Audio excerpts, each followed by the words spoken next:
Bienvenidos a la entrevista en línea en este jueves 13 de febrero de 2014. Un abrazo a nuestros compatriotas que a esta hora de la mañana nos acompañan a través del www.laprensagráfica.com.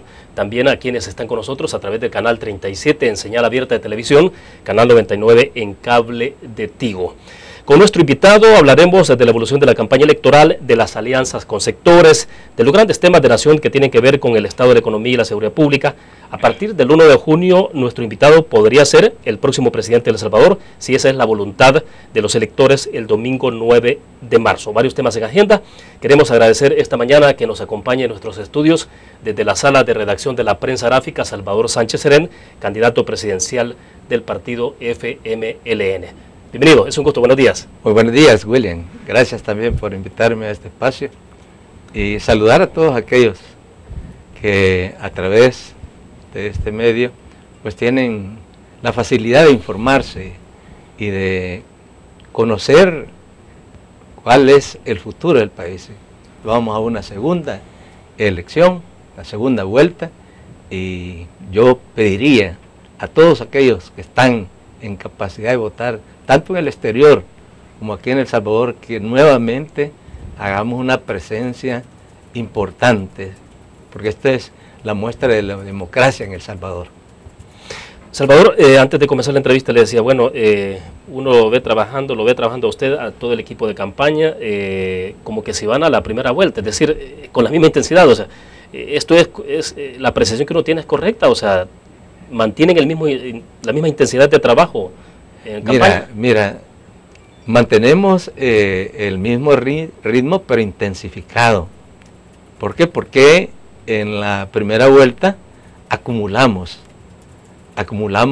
fuerzas sociales, acumulamos fuerzas políticas, acumulamos fuerzas económicas, pero no solo eso, también pusimos en marcha un aparato unido, firme, que visitó más de 1 millón de casas, que es la estructura territorial del partido, y son los que, junto con todos estos sectores aliados, estamos ahora intensificando este esfuerzo. O sea que es una intensificación de una acumulación que logramos en una primera vuelta. No se parte, perdón Salvador, no se parte de cero en esta segunda ronda. Cuando uno conversa con, obviamente, dirigentes del Partido Arena, Hugo Barrera nos decía en algún momento, el vicepresidente de campaña del Partido Arena, que estaban partiendo de cero, o sea que es imposible considerarlo de esa forma.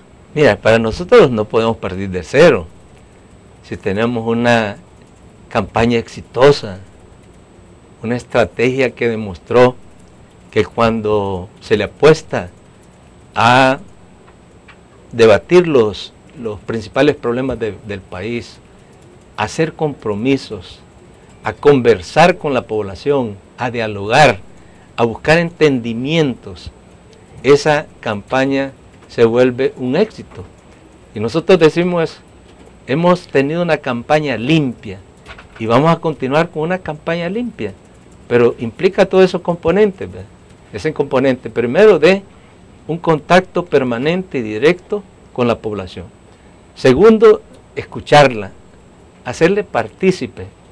Y tercero, tener la capacidad de construir los entendimientos y construir una visión programática pensando en el país, pensando en el futuro del país. Y en ese esfuerzo de la construcción de alianzas, de incorporar a diversos sectores, incluso a quienes ahora ya no tendrán una opción, como es el caso del Movimiento de Unidad, obviamente que vemos con mucha agresividad al FMLN planteado, tratando de llegar a ese votante, haciendo muchos esfuerzos en alianzas.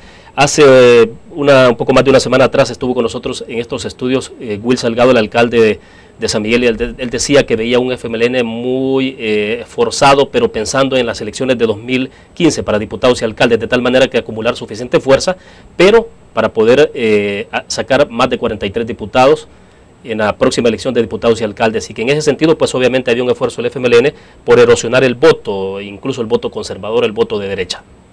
Mira, me parece, es una apreciación que respeto, pero para nosotros lo más importante es que el 9 de marzo podamos aumentar la votación, y necesariamente el presidente Saca, expresidente Saca, que es el fue el candidato de unidad, dejó en libertad a sus integrantes para que votaran por aquel partido que le diera continuidad a su programa.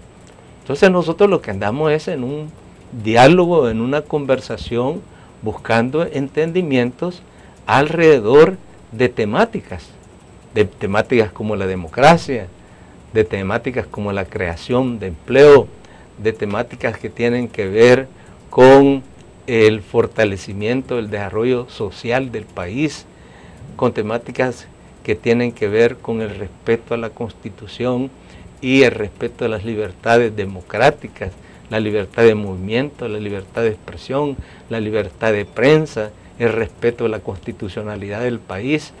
Sobre esos temas son los que andamos dialogando, porque para nosotros lo más importante es construir a partir de la visión programática de cada uno de los partidos y a partir de nuestra visión programática los puntos de encuentro que nos permitan construir el futuro de El Salvador, porque lo más importante es el futuro de El Salvador, que se va a determinar el 9 de marzo. Ahora bien, ¿cómo se puede caracterizar 5 años de gobierno en un eventual gobierno de Salvador Sánchez Serén? ¿Cómo se pueden caracterizar en breves palabras? Primero nosotros lo hemos definido y es lo que hemos recogido de la población.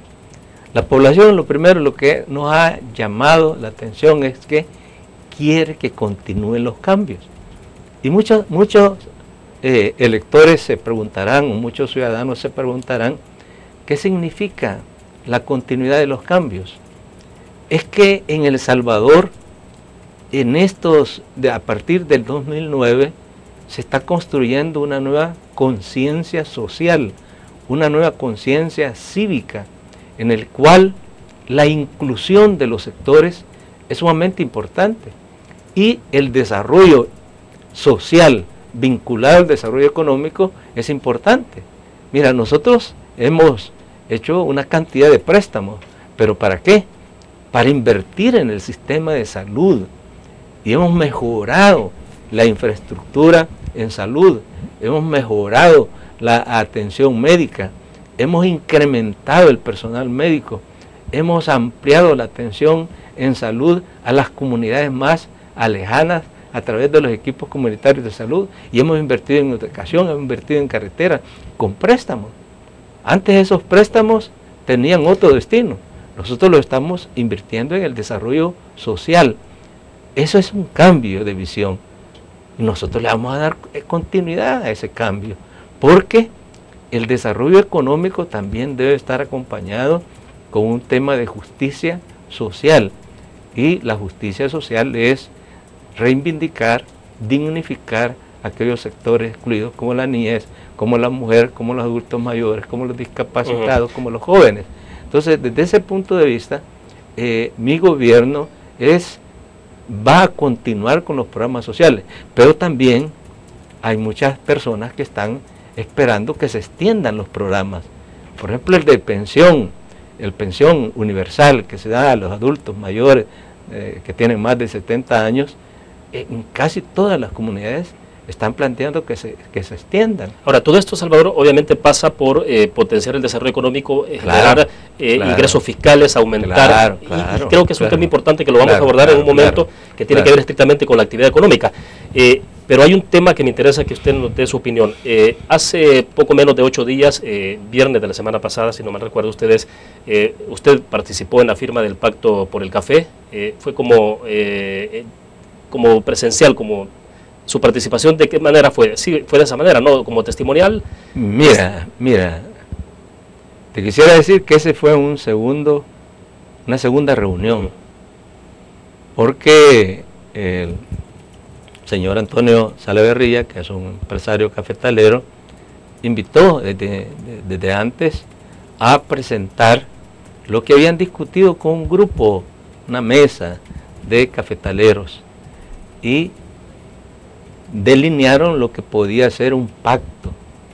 Y en esa reunión yo les dije que compartía sus demandas y que estaba dispuesto a firmar el pacto.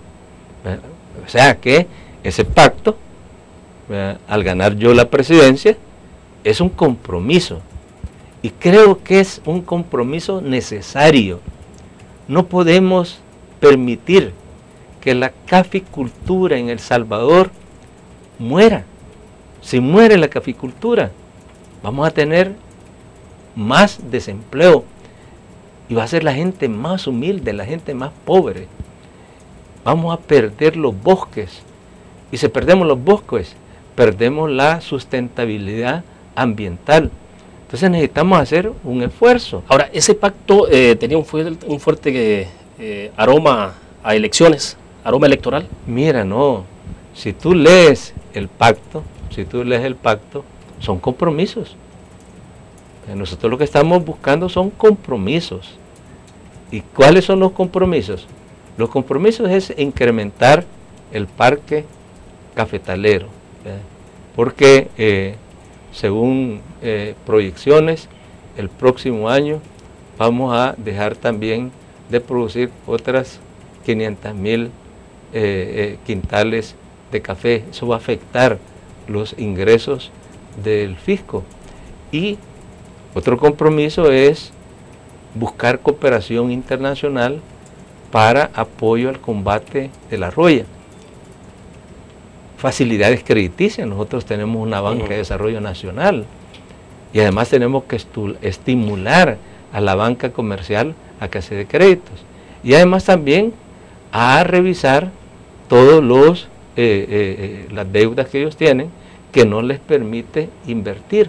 Ahora, eventualmente, ¿por qué no se hace eso ya? Siendo que ustedes están en el gobierno con el presidente Mauricio Funes, uno dice, bueno, ¿por qué no lo están haciendo ya?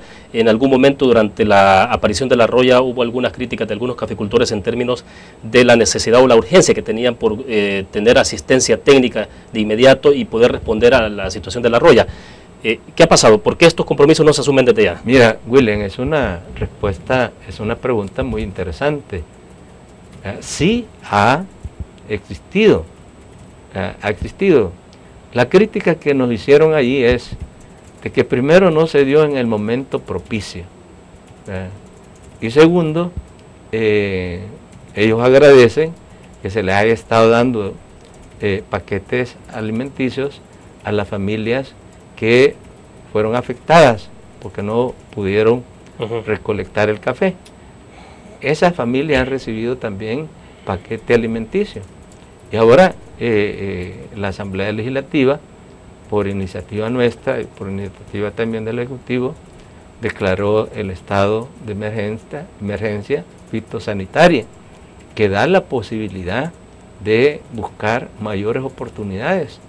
Y yo he platicado con el ministro de Ganadería y de Agricultura y me ha dicho, mira, nosotros estamos en ese camino.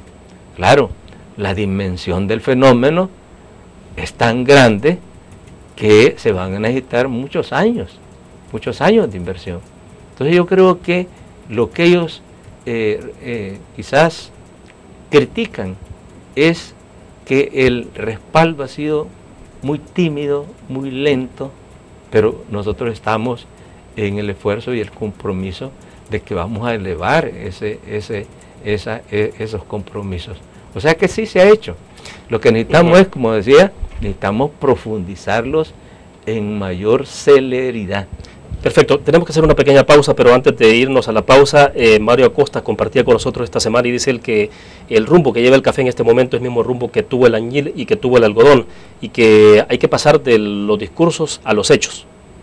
Sí, yo comparto eso, y por eso yo te decía, de que estamos actuando. Lo único que la actuación no es en la celeridad que se requiere, porque el fenómeno es tan grande que se van a necesitar varios años en resolver estos problemas. Y se va a requerir también de la voluntad del productor cafetalero, que nosotros lo hemos encontrado en los pequeños, en los micros, en los grandes, esa disponibilidad. Y a mí me parece que con los que estuvimos reunidos, ellos se sintieron agradecidos. Es más, nosotros les ofrecimos ahí que estamos en la búsqueda y que posiblemente en este mes de febrero pues se va a poner a la disponibilidad alrededor de 14.5 millones de nuevas plantas para comenzar la renovación del parque cafetero, y era con grano certificado, un tico y un guatemalteco, que son resistentes a la roya. Sí se está haciendo. Yo entiendo, Mario tiene su propia visión porque tiene un enfoque partidista, pero con las personas que nosotros nos reunimos, allá habían de todos los partidos, y sí ven más hacia el futuro el problema del café. ¿Cómo se plantea las relaciones del FMLN, de su gobierno, de su eventual gobierno, con el sector empresarial en este país? Es decir, si usted es electo el 9 de marzo y toma posesión el 1 de junio, ¿cómo se van a definir las relaciones con el sector empresarial? Y concretamente con la ANEP. Mira, yo digo que con el sector empresarial, y necesariamente con la ANEP, pero yo creo que el sector empresarial va más allá, y tienen una institucionalidad que hay que respetarla, y vamos a estar en un diálogo permanente con la ANEP. Ya yo tuve una oportunidad de estar con ellos me plantearon cómo veían el país, nosotros también les planteamos cómo veíamos el país, y a partir de ahí yo te quisiera decir de que yo he lanzado ya varios planteamientos a todos los empresarios, a tanto grandes, medianos, pequeños como los micros. Primero, de que yo estoy dispuesto a que construyamos juntos una agenda de país. Ese es un tema importantísimo. Pero segundo es a trabajar. Ellos pueden encontrar en nuestro programa de gobierno el rol que juega el sector empresarial en las políticas que hemos trazado.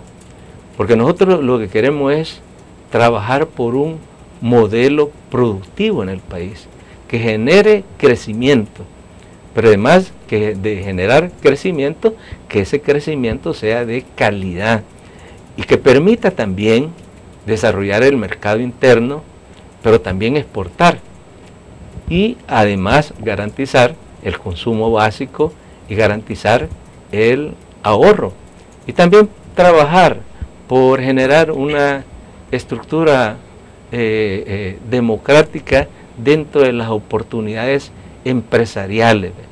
En ese sentido, yo he planteado ya varios compromisos. Primero, que en nuestro programa los empresarios tienen un rol importante, fundamental en toda esta estrategia de crecimiento, en todo este modelo de productividad, y además también los trabajadores, porque juntos es lo que generan empleo y generan crecimiento económico. Entonces, en ese sentido, yo me he comprometido a darles seguridad jurídica, garantizarles seguridad financiera, ¿verdad? Y además también garantizarle el acceso a los desarrollos tecnológicos para que los productos que exportemos tengan un mayor valor agregado. Y el valor agregado solo se le puede incrementar si los abrimos a verdaderos centros de investigación, centros de innovación en la industria, en la agricultura, en la salud, en todos los campos. Ya. Ahora, Salvador, ¿hay un antecedente concreto de cómo se perfilaron en estos 5 años? Digo porque estamos por concluir los 5 años, cómo se perfilaron las relaciones entre el presidente Funes y concretamente la cúpula de la Asociación Nacional de la Empresa Privada. Bastante tensa, confrontación, digamos, no sé si sería más verbal o en términos prácticos, pero ha sido una relación bastante tensa. ¿No vamos a ver esa réplica en un eventual gobierno de Salvador Sánchez Serén? Mira, yo lo que valoraría en estos 5 años, que hubo muchos años, varios años de este gobierno, que hubo una actitud de trabajo entre la empresa privada y el gobierno. Y fueron parte de la mesa de concertación económica y además son parte del asocio para el crecimiento. Ellos han sido tomados en cuenta para definir los programas básicos estratégicos de el Fomilenio 2. Entonces hay una participación, pero claro, en la medida que se acercan los escenarios políticos y los escenarios electorales, ha habido más un enfrentamiento, pero más verbal, yo creo que el país ha entrado a una nueva visión económica en la que el desarrollo social y el desarrollo económico son elementos que están integrados en una sola visión económica, ¿verdad? Y por lo tanto, la inversión del Estado debe de también generar oportunidades de empleo. Entonces a ellos no les ha parecido, a muchos, de que mucha de esta inversión pública, tanto en infraestructura, tanto en lo social, pues se haya dado oportunidad a pequeños, medianos y grandes. Y además que los créditos, tú sabes que antes los créditos tenían otro destino, hasta ahora se está descubriendo a dónde iban a parar esos dineros y no se terminaban las obras. Este gobierno ha tenido créditos, pero para invertir en salud, para invertir en educación, para invertir en carreteras, y han sido manejados de forma transparente. Entonces yo siento que a veces hay como una angustia de querer recuperar el gobierno para volver a esa visión que ya se demuestra que es equivocada. Tanto la inversión pública como la inversión privada tienen que ponerse en función del desarrollo del país, y el desarrollo del país también lo que busca es el bienestar de las personas. ¿Y eso no se define cuando se critica en términos de que hay exceso de populismo?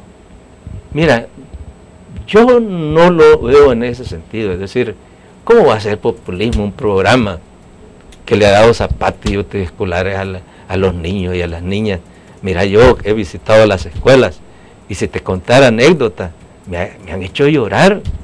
Niños de un cantón que nunca tenían zapatos, que dormían con los zapatos. Es decir, dignificar a esos niños es populismo. Eso es ayudar a dignificar la niñez y garantizar su permanencia en el sistema educativo. ¿Eso cómo va a ser? ¿Cómo va a ser eso populismo? Es decir, a mí me parece de que son de los cambios que se han hecho. Es decir, populismo no es lo que sucede en El Salvador. Lo que sucede en El Salvador es que por largas décadas se olvidaron invertir en los sectores más necesitados. Y el desarrollo social, vos lo escuchabas, te ponían el vaso allí, y lo que se rebasaba del vaso es lo que se repartía para lo social. Esa era una política injusta, poca digna, poca respetuosa del derecho que tienen los salvadoreños a tener una vida mejor. Entonces, ese es uno de los cambios importantísimos que se ha hecho. Ahora bien, Salvador, siempre en la línea de la relación con el sector empresarial, ¿habrá una reunión suya con los sectores empresariales, concretamente con la ANEP, antes de la elección del 9 de marzo? Mira, nosotros estamos en una actividad de reunión con sectores empresariales. Lo único que lo estamos haciendo en privado. Creemos que esas reuniones no las necesitamos publicitar, porque nosotros lo que queremos es que el empresario se sienta tranquilo, que este gobierno va a continuar, ¿verdad?, trabajando con ellos. Y más que todo, es decir, los necesitamos para elevar el crecimiento del país y para, además del crecimiento, generar empleo. Si son las empresas, son los trabajadores, junto con una política de estímulo del Estado, del gobierno, es que podemos sacar adelante el país. El gran reto ahora del país es crecimiento económico, y el crecimiento económico también pasa por darles seguridad, terminar con las extorsiones, terminar con el crimen, y eso solo se puede hacer también mejorando los ingresos, y por ello es que nosotros estamos conversando privadamente con muchos sectores, estamos recibiendo mensajes de muchos sectores que ven en el FMLN una posible opción de gobierno. Ahora bien, ¿cuál es el futuro de la dolarización del país? ¿Habrá alguna decisión orientada a desdolarizar, a volver al colón? No, mira, nosotros tenemos una política monetaria clara, que lo que nos hemos planteado es fortalecer el sistema financiero en el país, evitar los riesgos. Yo desde el inicio le he dicho, nosotros no estamos pensando en desdolarizar el país. El dólar va a seguir funcionando. Es una economía que se ha dolarizado, que hay posiciones a favor, que hay posiciones en contra, pero eso es parte de un debate financiero en el país, que lo que debe de buscar es cómo fortalecer el actual sistema financiero del país, que no vaya a afectarse ante estos vaivenes de tener una economía mundial tan frágil. ¿Esto supone entonces que no habrá ninguna iniciativa alentada desde el gobierno, tampoco desde la fracción del FMLN en la Asamblea Legislativa? Totalmente. Nosotros no estamos desde la Asamblea Legislativa con ninguna iniciativa, desde el gobierno tampoco, y estamos en un diálogo. Es decir, yo tuve una oportunidad de reunirme con Avanza, y en Avanza, pues primero me reconocieron que con la fracción del FMLN tenían un buen trabajo, que los temas que no los parecían, pues lo planteaban, trataban de llegar a encuentros para buscar buenas soluciones en la Asamblea Legislativa, y vamos a continuar con ese nivel de diálogo, con ese nivel de entendimiento, porque para nosotros es importante garantizar un sistema financiero estable. Es decir, necesitamos garantizar seguridad financiera. Y si estamos ahí con la amenaza que si va a volver el colón, si el dólar va a desaparecer, eso genera inestabilidad financiera. Y si nosotros queremos que el país crezca, tenemos que darle seguridad financiera. Por eso que yo decía que vamos a estimular al sector empresarial garantizando la seguridad jurídica, seguridad financiera, y además abriéndole los espacios para innovar, para darle una mayor calidad a sus productos. ¿Cuál es el compromiso que usted asume en términos de respeto a la propiedad privada? El tema de cuando nosotros hablamos del respeto a la democracia, es que mira, si nosotros surgimos de los acuerdos de paz, si los acuerdos de paz lo que busca es una transición democrática, ¿y cómo vamos a ser nosotros defensores de la democracia, luchadores de la defensa de la Constitución, si no respetamos las libertades? Y la propiedad privada es un elemento fundamental dentro de una sociedad, y la libertad de expresión, la libertad de prensa son fundamentales. Entonces nosotros somos respetuosos de la propiedad privada de las personas. Es más, la propiedad privada, tú sabes que en este país hay diferentes modalidades. Hay cooperativas que tienen sus propiedades. Es decir, hay un sinfín de modalidades. Y nosotros vamos a ser respetuosos con todas esas modalidades que tienen que ver con el respeto a la propiedad privada. Ya nadie pues ha visto en nuestra actitud una visión de nacionalizar recursos. Ese enfoque no está en nuestro concepto. Sí, hablamos de un Estado fuerte, pero un Estado fuerte ¿en qué sentido? Un Estado fuerte que sea capaz de eficientar su trabajo a favor del desarrollo del país.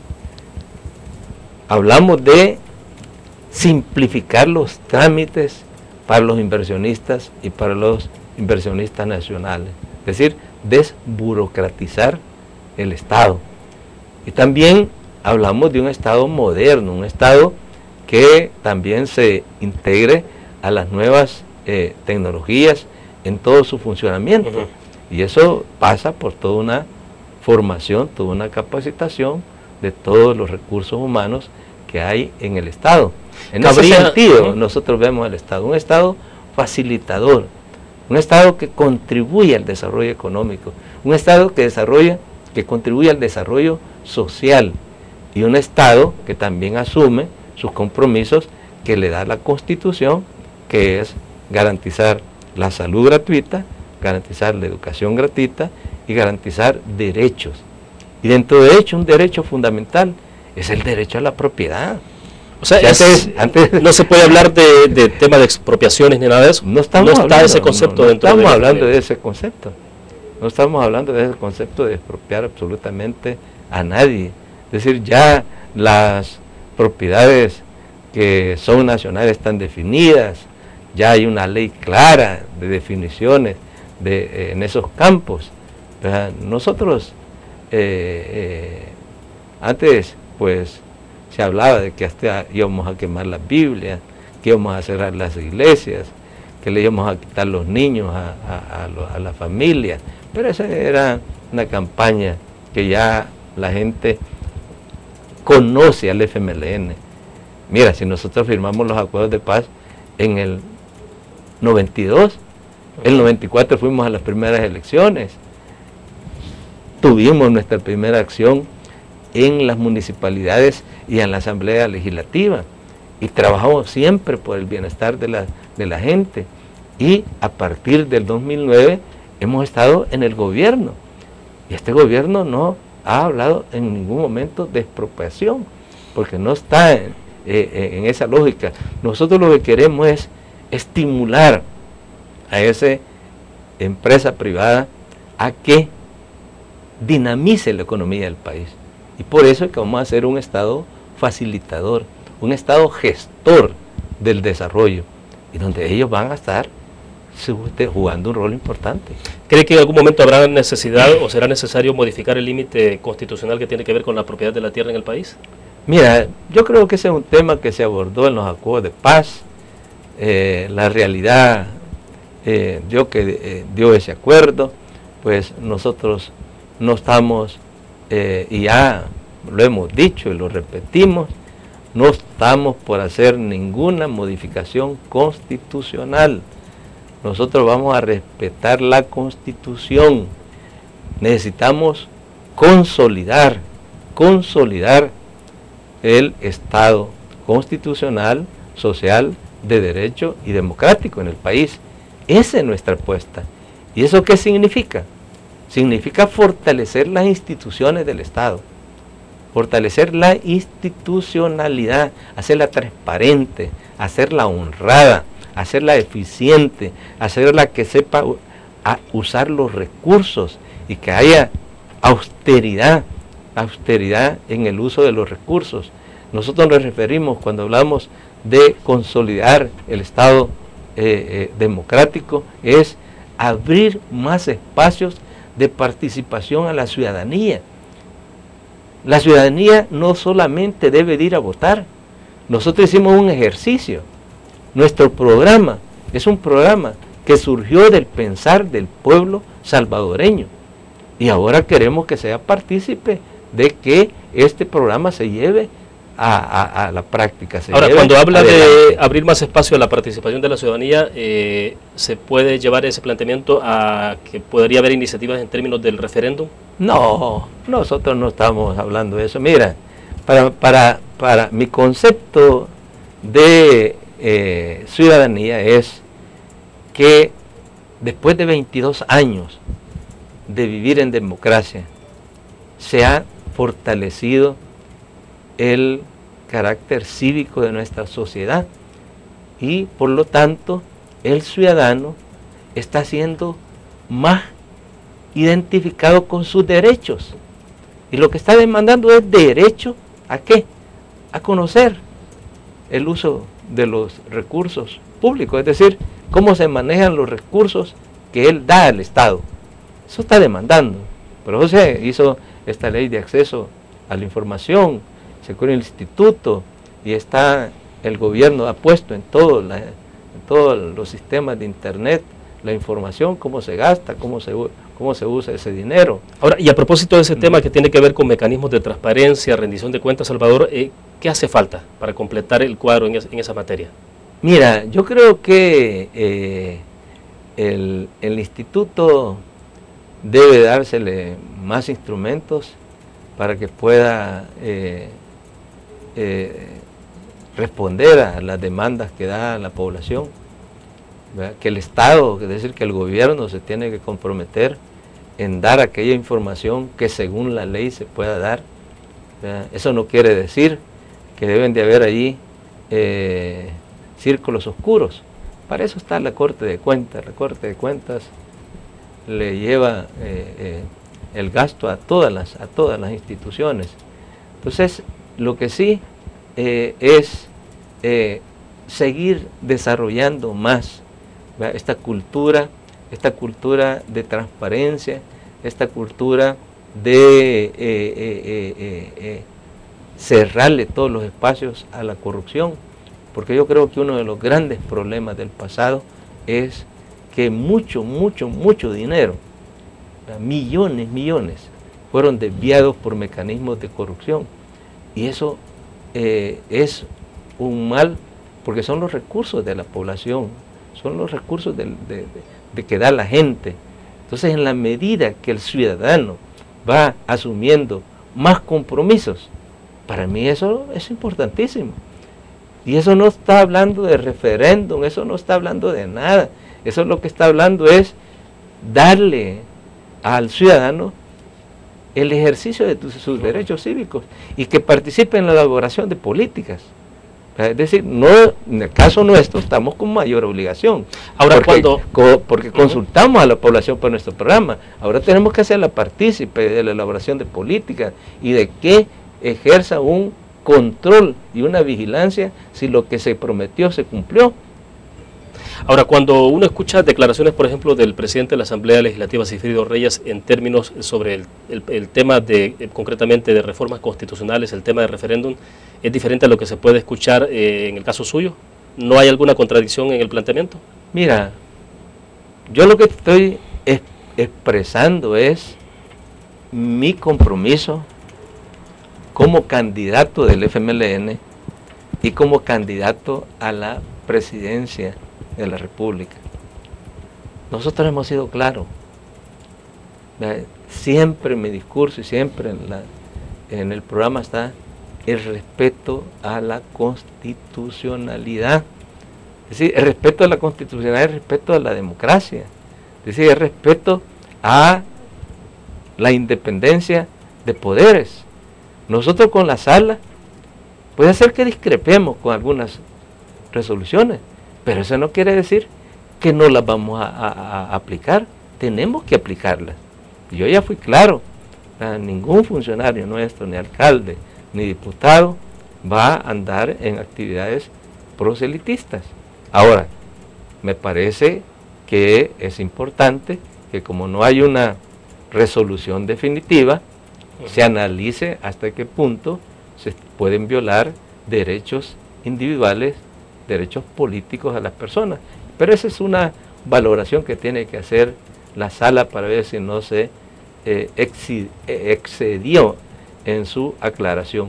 Pero nosotros estamos cumpliendo ese compromiso. ¿Por qué? ¿Y por qué hemos asumido el compromiso? Porque queremos firmemente que la democracia en El Salvador funcione en la medida que se respeta esa Constitución. Ahora, la Constitución tiene sus propios mecanismos que pueden surgir de la sociedad, no necesariamente del Ejecutivo. No necesariamente la Asamblea Legislativa puede también generar sus propios mecanismos y siguiendo lo que establece la Constitución. Pero en nuestro caso, el caso de Óscar, que ha sido muy claro, y el caso mío, que también lo ha hablado con mucha claridad, es la defensa de la Constitución y el respeto a la Constitución. No estamos pensando en ninguna reforma. Hay un tema también importante que tiene que ver con la actividad económica, Salvador, y es la presencia del Alba-Petróleos. Y la pregunta concreta sobre este tema es si usted consideraría oportuno ya una vez en el gobierno de que Alba-Petróleos pase a ser un acuerdo entre gobiernos y deje de ser un tema que se trata en este momento bilateralmente entre un partido político y PDVSA, por ejemplo. Mira, ¿qué hacer? Mira, nosotros tenemos una definición, porque a veces esto se asocia, porque dicen, bueno, si entran a Petrocaribe, si entran a Alba Petróleo, lo que van a hacer es, van a hacer un gobierno sumiso a Venezuela. Yo lo he dicho claramente, nosotros no vamos a copiar ningún modelo extranjero. Nuestro modelo es el salvadoreño. Y eso es lo que tenemos en nuestro programa, construir con los empresarios, construir con todos. Y vamos a trabajar por hacer un gran pacto de país en donde definamos los grandes temas que los salvadoreños vemos en el país y que los salvadoreños busquemos solución. Porque para nosotros lo más importante es buscar el bienestar del país. Eso no quiere decir que nuestras relaciones sean abiertas al mundo. Nosotros no podemos caer en la tentación de hacer relaciones con carácter ideológico. Estamos abiertos a todo el mundo. Y ya en estos 5 años abrimos relaciones con Cuba. Abrimos relaciones con ¿cómo se llama? Con Vietnam. Profundizamos las relaciones con Rusia, que ya existían relaciones. Entonces ahora nosotros en este marco, primero, perdona que te plantee un poco general para contestarte tu pregunta, pero nosotros tenemos tres grandes objetivos estratégicos. Consolidar el Estado constitucional, social, de derecho y democrático del país. Segundo, continuar los programas y profundizar los programas sociales, apostarle al desarrollo social. Y tercero, la integración centroamericana. Para nosotros no podemos pensar el desarrollo del país desligado de nuestra conexión con Centroamérica. Centroamérica somos un solo mercado. Y también apostamos a las relaciones con América del Sur y con el Caribe. Entonces, esto quiere decir que nos olvidamos de nuestros aliados permanentes, tradicionales. No, vamos a mantener buenas relaciones con Estados Unidos. Y yo no puedo decir las pláticas privadas que hemos tenido. Se reunió la semana pasada con la embajadora, ¿no? Embajadora, pero para mí fue una reunión excelente. Sus declaraciones, pues ella ha sido clara, que Estados Unidos va a seguir trabajando con el gobierno que sea decisión del pueblo salvadoreño ellos son respetuosos del pueblo salvadoreño. Entonces, y además también nosotros vamos a seguir trabajando con todos nuestros hermanos en el exterior y les vamos a dar facilidades para que ellos también inviertan.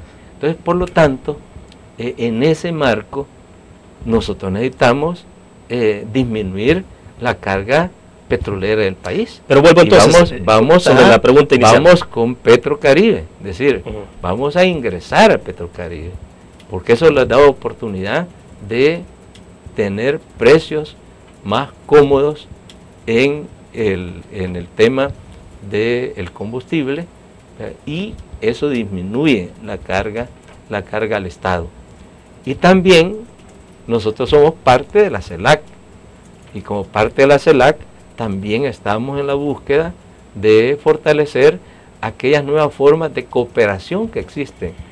Primero, una cooperación que busca un comercio justo. Segundo, una cooperación que busca una complementariedad, o sea, complementarse. Y tercero, una cooperación que respete la diversidad de pensamiento. Entonces, nosotros en su momento tenemos disposición a ingresar al ALBA. Eso no depende solo de nosotros, eso depende de otros países, pero eso vamos a continuar con el nivel de ser observadores en este momento. ¿Y eso no nos puede colocar en contraposición a los conceptos, los planteamientos norteamericanos o la política norteamericana? Yo creo que no, porque el tema es de que dentro de la CELAC, que es una integración nueva, están los países que han formado la Alianza por el Pacífico, y ahí hay una relación con Estados Unidos. Yo no lo veo desde el punto de vista contradictorio, y además también los países somos respetuosos de las decisiones soberanas de cada país. Yo no le puedo decir a Estados Unidos, miren, nosotros no nos parece ciertas políticas. ¿Por qué? Porque somos respetuosos. Nosotros, un concepto importante es el tema del respeto de la soberanía de los pueblos. Ahora bien, Salvador, se impulsará, y la pregunta puntual es si se va a impulsar un esfuerzo que pueda o que lleve o que se oriente a convertir la deuda entre las alcaldías municipales del FMLN con PDVSA a la luz de este tema del petróleo en una deuda soberana. Mira, yo creo que el tema de las municipalidades que están en una empresa mixta con PDVSA funciona como toda empresa que podríamos decir que es un asocio público-privado. Nosotros hemos aprobado una ley de asocios públicos privados. Pero solo alcaldías del FMLN, no las corporaciones de municipalidades en general. Mira, cada modalidad tiene sus propias características. Y las modalidades con que se ha construido esa empresa, se ha construido en el marco de todas las leyes salvadoreñas, tiene esa modalidad. Entonces, nosotros somos respetuosos de eso, pero es un compromiso que asume las municipalidades, que tiene que ver con todo este concepto de una empresa mixta con responsabilidad social. Entonces, volviendo al tema, la pregunta puntual, si habría alguna iniciativa para convertir esa deuda específica o en ese socio público-privado, como usted dice, en una deuda soberana. Mira, no, es decir, nosotros, como te repito, no estamos dando privilegios a nadie. Yo creo que los gobiernos de privilegio se acabaron.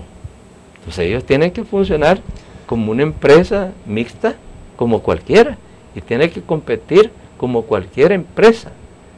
Eso es volver nosotros a un concepto de privilegios que es erróneo en una política de gobierno. La política de gobierno debe ser una política abierta, sin privilegios a nadie, Y en ese sentido es que vamos a seguir actuando. Ahora, como se nos agota el tiempo y estamos casi al cierre, solo hay varias consideraciones, preguntas de los cibernautas, los televidentes, Salvador, pero bueno, le voy a plantear únicamente dos interrogantes puntuales. No? Por ejemplo, Joel Turcio nos dice a través de Facebook, dice, señor Sánchez Serén, ¿por qué se rehúsa a debatir directamente con el candidato Norman Quijano? Explíquenos a qué se debe su giro de 180 grados en su actitud hacia Estados Unidos, comparado a su campaña en el 2009, cuando todavía condenaba el capitalismo y a Estados Unidos.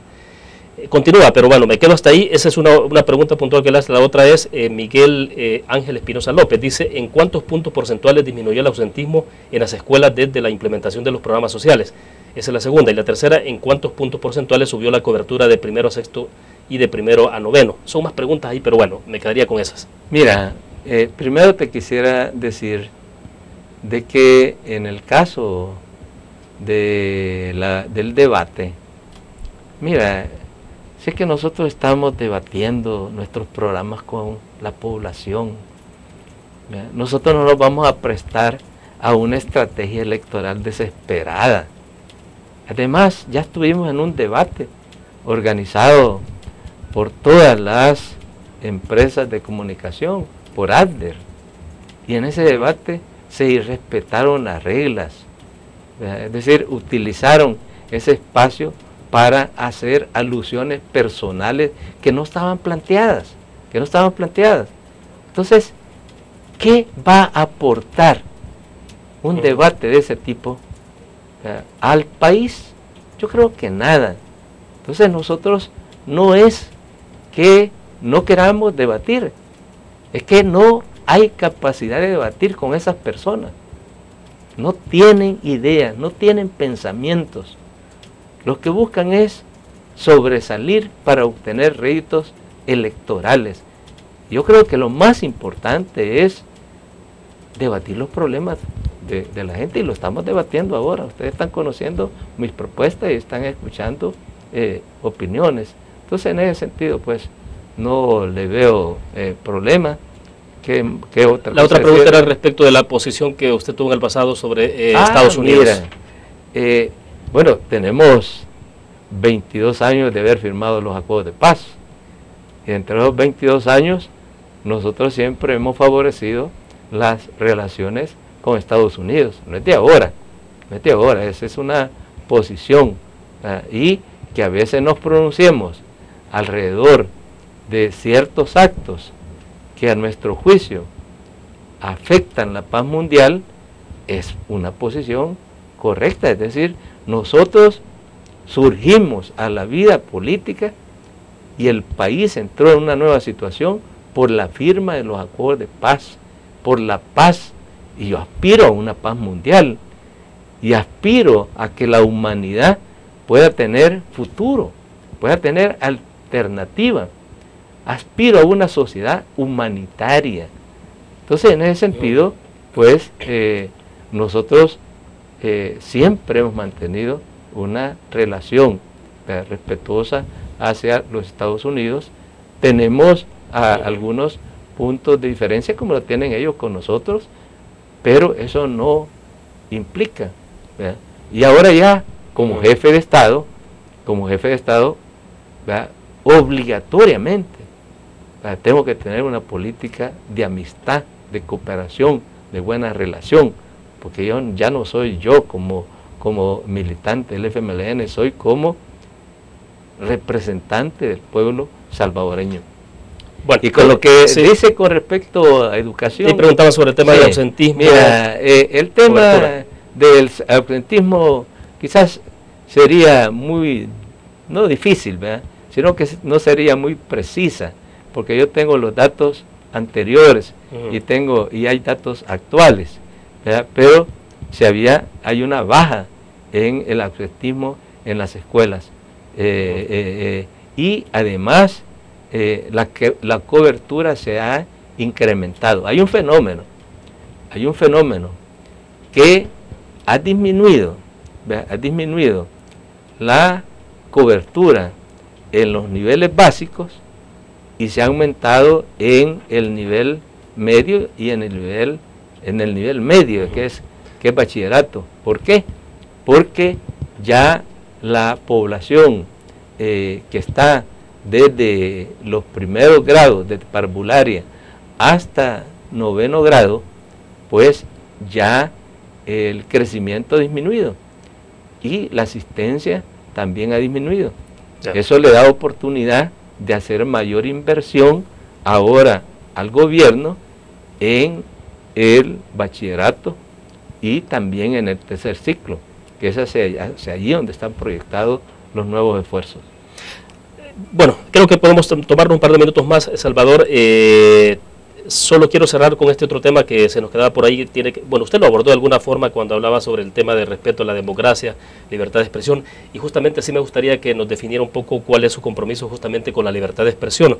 Es decir, ¿cómo esperan garantizar ustedes el tema de libertad de expresión en un eventual gobierno liderado por usted?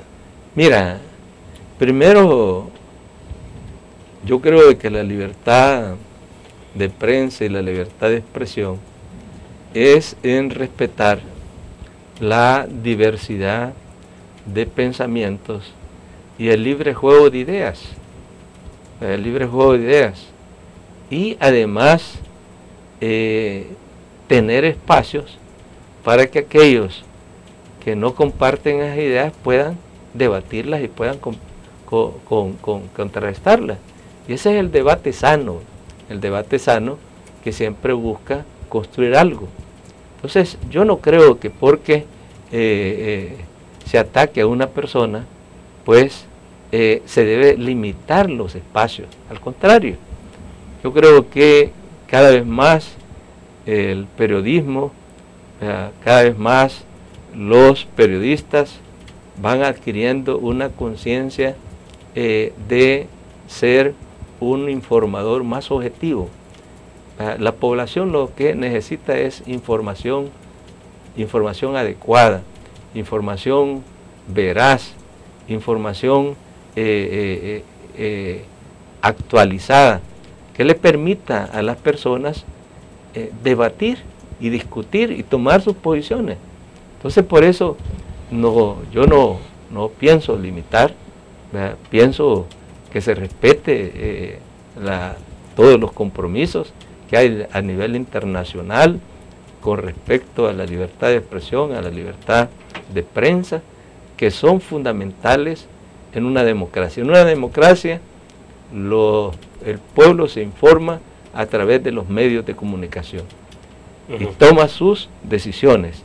Lo que el pueblo va cada vez más aprendiendo es que esa información que recibe, él la procesa en base a sus conocimientos, y en base a ese procesamiento de esa información él toma decisiones. Pero si no está informado, si además ahora hay una comunicación tan ágil que puede estar informado de todo el mundo, todo el sistema de comunicación, de las redes sociales que existe en El Salvador, cada vez va creciendo más y cada vez va siendo más dinámico, cada vez haciendo más activo. Y eso hace que la población esté informada, pero además también tenga oportunidad de expresar sus propios criterios, sí, que uno los puede compartir, otro no los puede compartir, pero lo respeta. Entonces, ¿a qué deben atenerse los medios, los periodistas? Que vamos a respetar la libertad de prensa, la libertad de expresión, y que además vamos a trabajar con ellos, y vamos a contribuir a que esa libertad se vaya ampliando, se vaya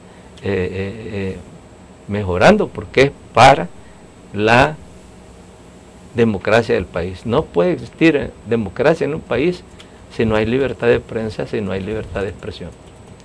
Bueno, perfecto. Le agradecemos, Salvador, que nos haya acompañado esta mañana. Le decía en corte comercial que sería interesante pues que nos acompañara al menos unos 10-15 minutos el 9 de marzo, que pueda estar con nosotros compartiendo algunos criterios. Como no, ya es William, vamos a platicar con nuestro jefe de comunicación. Gracias, candidato. Para proyectar. Bueno, perfecto. Gracias a usted porque nos acompañó esta mañana. Gracias a ustedes también que estuvieron con nosotros a través de la